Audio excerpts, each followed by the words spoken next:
So welcome to another fun and exciting episode of The Fueling Station. I'm your host, Ed Kammerer, along with my good friend, Jonathan Stong. Hello, everybody. Also known as the Petroleum guys. Absolutely. Here it comes, coming at you. So here at the Fueling Station, what we like to do is talk about retail fueling and all the fun and exciting things that go on there. But we like to do it in a lighthearted way. We actually have a guest with us today.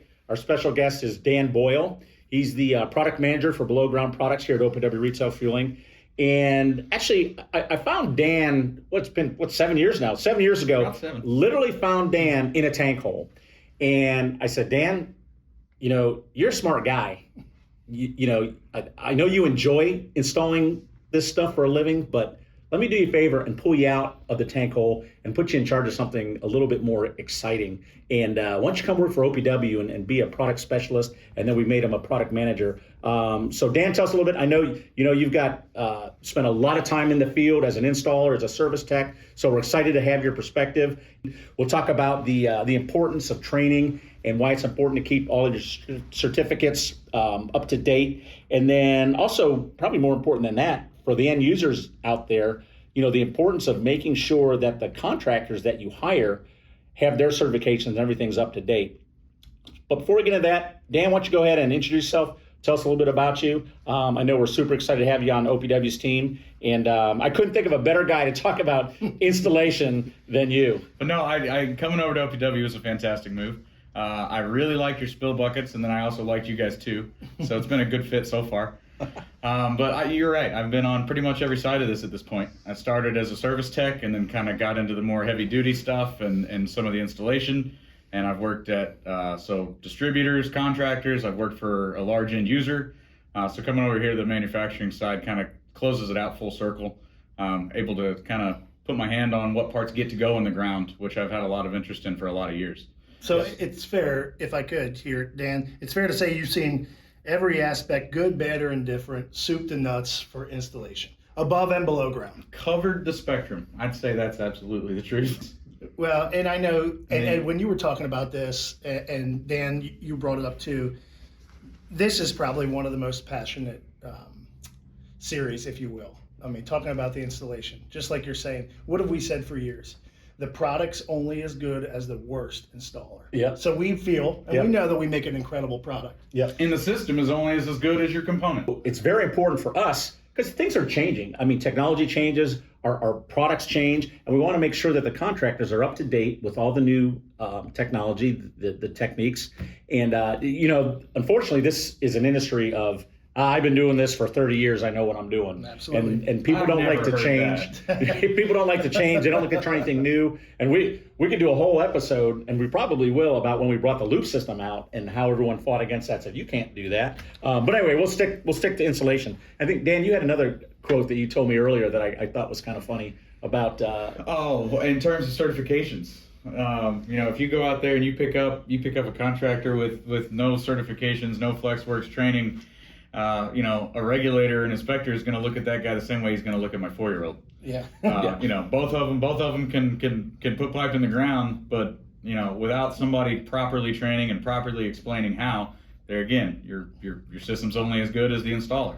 Right. And if the installer hasn't been trained properly, he can be a little clumsy or a little unknowledgeable.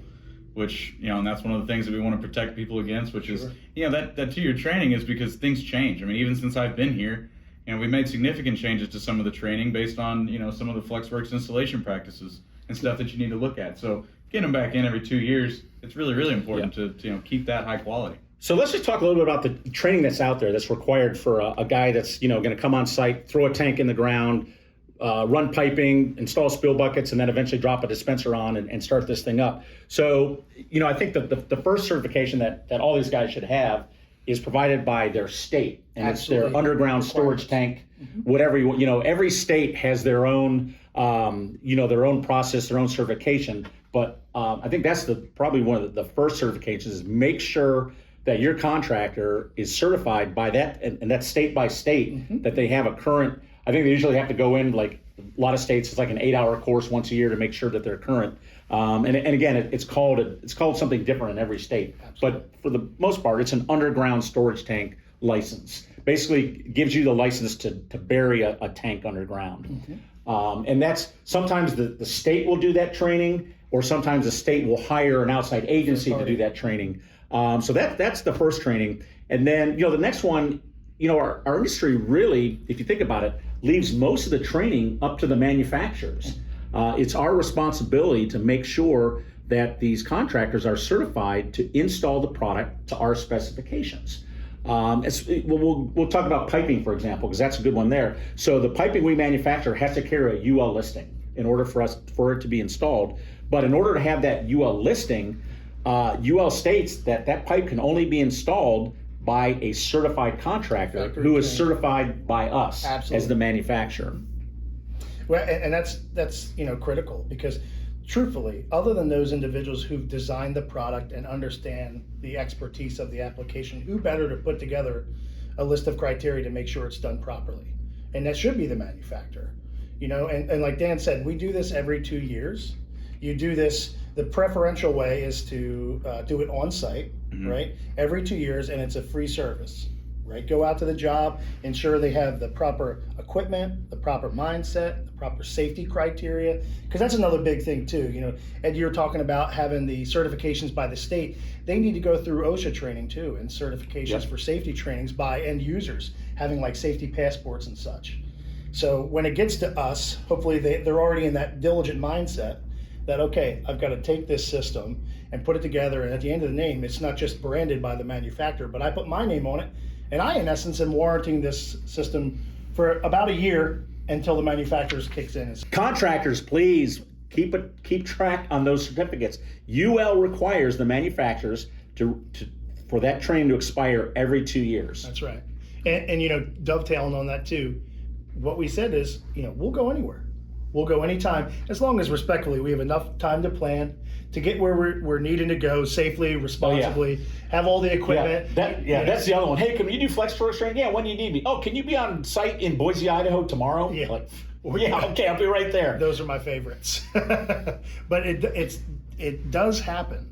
So, we try to be, as flexible as possible, knowing situations come up. So when you were talking about how the evolution of training is, you prefer to do it in person, right? There's no replacement for putting your hands on. There's no replacement, but sometimes, whether it's situations like we've experienced over the last couple of years where we're not getting face to face, you have an option for maybe working with someone via a Teams call, talking to them about that, working if they've already been certified before, right? Right. Like when I have an issue, calling up and saying, look, I've been putting your pipe in for 20 years. You actually trained me the last 3 times. I'm doing a job in 3 weeks, but ultimately our schedule isn't meshing up. Can we do a training online? That's something I think that manufacturers are doing these days. Well, not online. I shouldn't say online. Yeah. In working. It's an interactive setting. You're back and forth. You can still see each other, and you're getting to see the material. Yeah. But you're in 2 very different remote locations. Sure. And I agree. That's fine for recertification. But initial certification in the field has to be in the field, in person, on a job site, holding the actual tools, holding the actual product in your hand. But whenever you watch a good installer work, even in those applications, like what is left when you have a really quality installer is a work of art. Yeah. Like the circles and the radiuses and everything are extremely sharp. We're going to fill it all back with dirt. Sure. But it's still going to live there for 30 years, right? Yeah. And so when it goes in, you want those things to happen. You don't want to go back in and see the Technicolor entry fittings. Hey, there's no shame in burying a beautiful sump. Absolutely. That's been beautifully piped. No shame in that at all. Like you said, you'll still get to see it when you look down in it. So we spend a lot of time engineering a lot of the stuff we make, and we know that somebody's going to dump a bunch of dirt on it. The ramifications of those poor installs, the number of times that I would go out to replace a spill bucket. And now, if you ever watch a training video where I talk about torque stack, I'll say it 100 times. Because I was the guy who went to go spin the spill bucket off when the whole riser turned. Torque? Wait a second. What is that? You're supposed to have a torque wrench on your truck? It's usually on the shear valve, right? Isn't that where you put it? I know that this is rarely talked about. Do these products have torque specs? Every single one of them. But that's the reason. You go out there and you break apart some concrete and you're just going to replace the spill bucket. You go to spin and the riser spins. That's poor installation, right? Like those have to stack differently. You need to go more at the riser than on the bucket so you can get the bucket off. Because otherwise, that 3x3 hole is now a 9x9, and you're sucking out gravel. And it was because some guy didn't want to buy a torque wrench, didn't want to pay attention to the training, And, you know, it's So instead of a $200 spill bucket replacement, it's now a $4,000 Yeah, spill tank bucket shop job. replacement. That's right. That's why I say anytime a concrete saw and a backhoe shows up on site, you just add $10,000 right there. Yeah, yeah. So that's what we're trying to get away from. You know, that's why we update these trainings. That's why we mandate it. Well, and I think, like you're saying, it gives you an opportunity to really get in front of these folks. I mean, some of the best ideas that any of these companies, our company included, have ever had is because we've worked with contractors to say, hey guys, what was the hardest thing here? What's the biggest problem? And I think we've employed that in these training sessions, our recommended practice sessions and our contractor trainings, you know? So, I mean, it's important that we are doing those, like you're saying, the face-to-face, so we can get that information. Oh, yeah. Our best products would have not come out of this industry, whether it's the 10 plus, the edge bucket, the loop system. Even though I've been to these beautiful far ends of this earth, one of the craziest things I ever saw was in the United States. Not saying where it was, other than in the United States. And really it has to be about attention, right? Attention to your detail. So I'll be real quick. You're talking about contractor training, doing it right the first time. That's at the beginning of the station. But people go back and they do maintenance on these stations. Mm-hmm. They go back now and they inspect every 30 days in these sumps. Well, years ago, I'll never forget, doing inspections and finishing up in the back of a shop there that had diesel lines in the back. I go to use the facilities. I come back. I get ready to put my door on, and I look, and lo and behold, there's a deer down in the under dispenser containment. Down in the dispenser sump. But I had to scoop a deer out of the bottom of the dispenser sump and bring it up and put it up. And that's the kind of stuff you take your eye off it for 1 minute and it changes. And honestly, one of the craziest things I've ever seen that I can speak about. Yeah. Truly. Great. All right. So, kind of wrap things up. Again, as a manufacturer, we try and make the best product we can. And all that we ask is that the guys that are installing this keep their certifications up, so the stuff goes in the way it was designed and engineered to go in. If you're an end user, please make sure that the guys you're hiring, their certificates are up to date, with whoever the manufacturer or the state or OSHA or whatever regulatory body, in EVR, if you're out in California, you required EVR training, make sure that's up to speed. And again, the certifications are put in place for a reason. And, we talk about this all the time. We're pumping combustible fluid, very flammable fluid. We often forget about it because of how often products. this is our everyday. Yeah. We get kind of numb to the idea of what we're actually dealing with here, Sure. which is some of the, most corrosive liquids on Earth. And explosive. And, as a manufacturer, it's our job to keep that stuff out of the ground.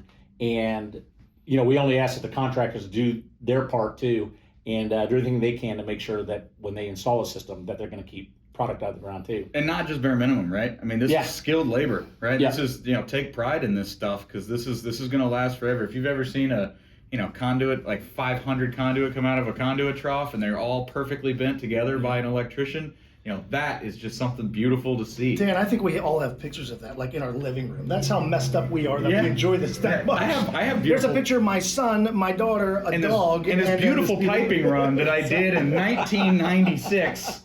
No, yeah, absolutely. Yeah, I Look at the entry of that pipe through that sump wall. 0 degrees. Perfectly straight. Comes in dead straight. That rubber will last forever. All right. Well, hey, Dan, we really appreciate you taking some time and chatting with us. Again, hey, guys, thanks for listening. I'm Ed Kammerer.